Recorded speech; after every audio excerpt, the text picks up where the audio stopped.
Pense à la dernière décision que tu as prise. Pas une grande décision, quelque chose de petit. Ce matin peut-être, tu t'es levé à telle heure, tu as mangé quelque chose de particulier, tu as répondu ou pas répondu à un message, tu as choisi de faire une chose plutôt qu'une autre. Maintenant dis-moi, est-ce que tu as vraiment choisi ou est-ce que quelque chose, tes habitudes, ta fatigue, les attentes de quelqu'un, la peur de quelque chose, a choisi à ta place? Réfléchis sérieusement, parce que si tu regardes ta vie de près, tes relations, ton travail, ta façon de passer tes soirées, les opinions que tu exprimes et celles que tu gardes pour toi, combien de tout ça est vraiment toi? Combien a été décidé un jour par une peur que tu n'as jamais osé nommer? Cette question n'est pas confortable, elle n'est pas censée l'être. Il y a une idée que la philosophie a mis des siècles à formuler, et quand elle l'a formulée, personne ne voulait vraiment l'entendre. L'idée, c'est celle-ci. Tu es libre, totalement, absolument, et il n'y a aucune sortie. Pas libre dans le sens rassurant du mot, libre comme on dit, tu es libre de choisir ta glace. Libre dans un sens bien plus vertigineux. Libre parce qu'il n'y a rien au monde qui décide pour toi à ta place. Pas Dieu, pas la nature, pas tes parents, pas ta génétique, pas la société, pas le destin. Toi, seulement toi. Jean-Paul Sartre a passé sa vie à penser cette idée jusqu'au bout, et ce qu'il a trouvé au bout, c'est quelque chose que la plupart des gens préfèrent ne jamais regarder en face. Sartre commence par une distinction qui paraît simple, mais qui brise quelque chose en toi si tu la prends vraiment au sérieux. Il y a deux façons d'exister dans ce monde. La première, c'est celle d'une pierre, d'une table, d'un marteau. Ces choses existent parce qu'elles ont été fabriquées pour quelque chose. Avant même d'exister, leur essence était déjà décidée. Un couteau est fait pour couper. Sa nature précède son existence. La deuxième façon d'exister, c'est la tienne. Tu es arrivé là avant d'avoir un sens, sans mission préimprimée, sans manuel d'utilisation. Tu existes d'abord, et c'est après, et uniquement après, que tu décides ce que tu es. Ta nature ne précède pas ton existence, c'est ton existence qui forge ta nature. Sartre appelle ça « l'existence précède l'essence ». Ça semble presque anodin dit comme ça, mais laisse cette idée travailler en toi une seconde. Ça veut dire que tout ce que tu penses être, tes valeurs, ta personnalité, tes convictions, ta façon d'aimer et de te protéger, ce n'est pas quelque chose que tu as reçu, c'est quelque chose que tu as construit, et que tu continues de construire, à chaque instant, y compris en ce moment en écoutant ces mots. Voilà où ça commence à déranger, parce que si tu es responsable de ce que tu es, vraiment responsable, sans clause d'échappatoire, alors tu l'es aussi de ce que tu n'es pas encore, et de ce que tu t'es empêché de devenir. Ce travail que tu n'as pas quitté bien que tu saches depuis des années qu'il t'éteint. Cette relation que tu maintiens malgré ce que tu ressens chaque matin en te réveillant. Cette version de toi que tu imagines parfois, plus courageuse, plus honnête, plus alignée avec quelque chose de réel en toi et que tu remets à plus tard. Depuis combien d'années? Sartre n'aurait pas eu de patience pour tes excuses. Et pas parce qu'il était cruel, parce qu'il comprenait quelque chose que nous refusons d'admettre. Les excuses sont confortables. Elles te permettent de rester là où tu es sans te sentir responsable d'y être. Mais elles ne sont pas vraies. Il y a un mot pour ça dans la philosophie de Sartre, un mot simple mais qui coupe comme un scalpel. La mauvaise foi. La mauvaise foi, ce n'est pas le mensonge aux autres, c'est le mensonge à soi-même. C'est cette capacité extraordinaire qu'a l'être humain, et lui seul parmi toutes les créatures, de se tromper lui-même sur sa propre liberté. Se dire « je n'avais pas le choix » quand on en avait un.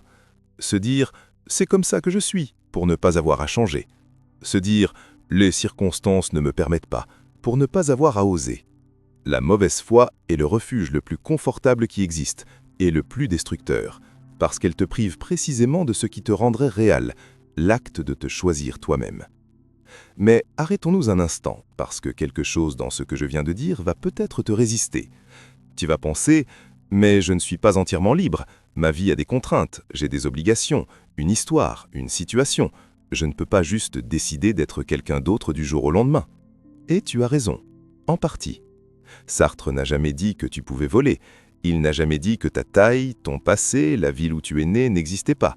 Tout ça existe. Il appelait ça la facticité, les données brutes de ton existence, les faits de ta vie sur lesquels tu n'as pas de prise. Mais, et c'est là que tout bascule, il faisait une distinction cruciale entre les faits et ce que tu fais de ces faits. Les faits sont là, ils ne bougent pas, mais le sens que tu leur donnes, la façon dont tu les habites, la direction que tu choisis à partir d'eux, ça, c'est toi, entièrement toi. Deux personnes peuvent naître dans la même pauvreté, avec le même manque, dans le même quartier, et faire de tout ça deux vies radicalement différentes. Sartre ne dit pas que c'est simple, il dit que c'est inévitable, que tu choisis même quand tu crois ne pas choisir, même quand tu restes immobile, surtout quand tu restes immobile.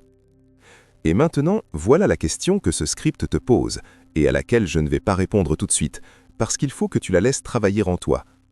Si tu es vraiment libre, si personne d'autre que toi n'a construit la vie que tu mènes, alors qui es-tu toi, vraiment? Pas le rôle que tu joues, pas les attentes auxquelles tu réponds, pas ce que tu fais pour survivre, pour plaire, pour paraître raisonnable. Toi, ce que tu voudrais si la peur n'avait pas le dernier mot.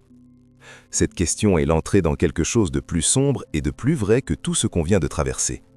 Parce que si la liberté est totale, et Sartre dit qu'elle l'est, alors elle s'accompagne de quelque chose que personne ne t'a appris à porter. Elle s'accompagne de l'angoisse. Il y a une phrase de Sartre que tout le monde connaît. Une phrase qu'on cite souvent sans en mesurer le poids réel. L'homme est condamné à être libre. Condamné, pas invité, pas encouragé. Condamné, comme une sentence, comme quelque chose qu'on n'a pas choisi et dont on ne peut pas s'échapper. Réfléchis à ce que ça veut dire vraiment. Tu n'as pas demandé à exister, tu n'as pas choisi ta date de naissance, tes parents, ta langue, ton corps, le siècle dans lequel tu vis. Tout ça, tu le trouves là, déjà là, en arrivant. Et pourtant, à partir de tout ça, tu dois faire quelque chose. Tu n'as pas le choix de ne pas choisir. Même l'inaction est un choix. Même le silence est une réponse. Même laisser les choses telles qu'elles sont, c'est décider qu'elles resteront telles qu'elles sont. Tu ne peux pas fuir ta liberté. Tu peux seulement faire semblant de ne pas l'avoir. C'est ici que Sartre devient vraiment inconfortable. Parce qu'il ne parle plus de liberté comme d'une bonne nouvelle. Il en parle comme d'un poids. Un poids que tu portes, que tu le veuilles ou non. L'angoisse existentielle, l'angoisse dont parle Sartre, n'est pas la peur de quelque chose de précis. Ce n'est pas la peur de perdre ton travail, ta relation, ta santé. C'est quelque chose de plus profond et de plus étrange. C'est le vertige de te rendre compte que rien, absolument rien, ne te force à continuer à être qui tu es. Demain matin, tu pourrais te lever et prendre une décision radicalement différente de toutes celles que tu as prises jusqu'ici. Tu pourrais tout quitter, tu pourrais tout commencer. Tu pourrais choisir le silence là où tu as toujours choisi la parole, ou parler là où tu as toujours choisi de te taire. Rien ne t'en empêche, vraiment rien. Et c'est exactement ça qui fait peur. Parce que si rien ne t'en empêche, si tu es vraiment libre à ce point, alors qui est responsable de là où tu en es aujourd'hui? Pas les circonstances, pas les autres, pas la malchance, toi. Et cette réalisation, quand elle atterrit vraiment, pas intellectuellement, pas comme une idée abstraite, mais dans ton ventre, comme une évidence que tu ne peux plus nier, cette réalisation change quelque chose de fondamental dans la façon dont tu te regardes. Tu te rappelles ces moments où tu t'es dit « je n'avais pas le choix ». Ces moments où tu as expliqué une décision par des facteurs extérieurs. Ces fois où tu as dit « c'est compliqué, c'est la situation, ce n'est pas le bon moment ». Sartre dirait, sans cruauté mais sans concession non plus, que dans chacun de ces moments, tu savais qu'il y avait un autre chemin. Tu as juste décidé que ce chemin coûtait trop cher. Et c'est une décision parfaitement valable. Mais c'est une décision, pas une fatalité. Il y a quelque chose que Sartre observe dans la façon dont les gens parlent d'eux-mêmes. Quelque chose de révélateur. Les gens parlent d'eux-mêmes comme s'ils étaient des choses. Je suis quelqu'un de timide. Je suis du genre à m'inquiéter. Je suis comme ça, c'est ma nature. Tu entends ce qui se passe dans ces phrases?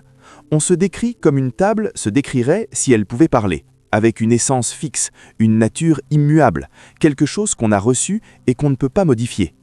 Mais tu n'es pas une table. Tu es un être pour soi, dans le vocabulaire de Sartre, un être capable de se regarder lui-même, de questionner ce qu'il est, de décider d'être autrement. Cette capacité, cette distance que tu peux prendre avec toi-même, c'est ce qui te sépare radicalement d'une pierre ou d'un marteau. Et c'est aussi ce qui te rend responsable de tout. Voici la vérité que ce script t'amène à regarder en face. Chaque fois que tu utilises ton identité comme une excuse, « je ne suis pas fait pour ça, ce n'est pas ma personnalité, j'ai toujours été comme ça », tu pratiques ce que Sartre appelle la mauvaise foi.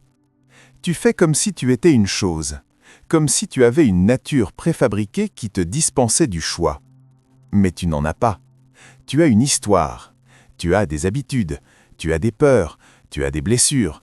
Tout ça est réel, et Sartre ne le nie pas. Mais tu n'es pas prisonnier de tout ça. Tu es prisonnier de la façon dont tu décides de te rapporter à tout ça. La différence est immense, et elle change tout. Il y a un moment dans la pensée de Sartre qui est particulièrement difficile à avaler. Un moment où sa philosophie cesse d'être une invitation et devient presque une accusation.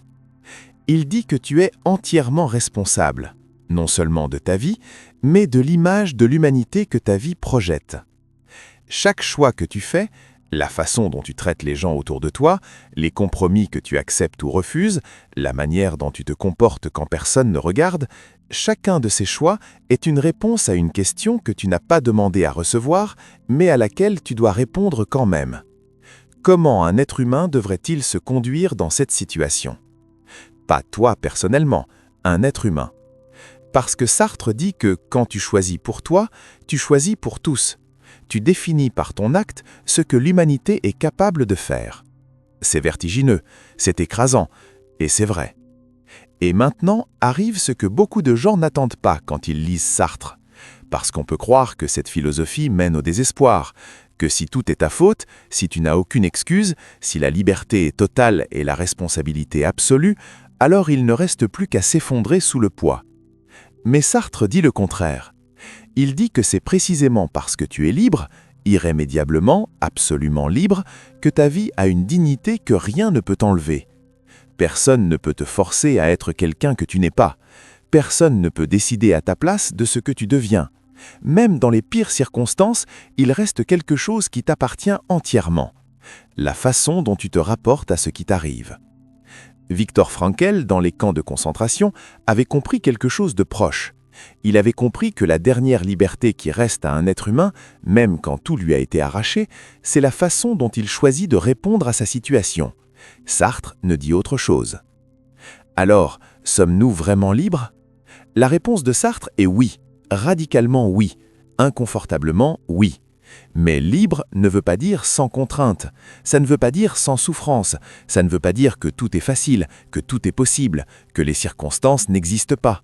Ça veut dire que dans l'espace entre ce qui t'arrive et la façon dont tu y réponds, cet espace minuscule, parfois douloureux, tu es souverain, entièrement.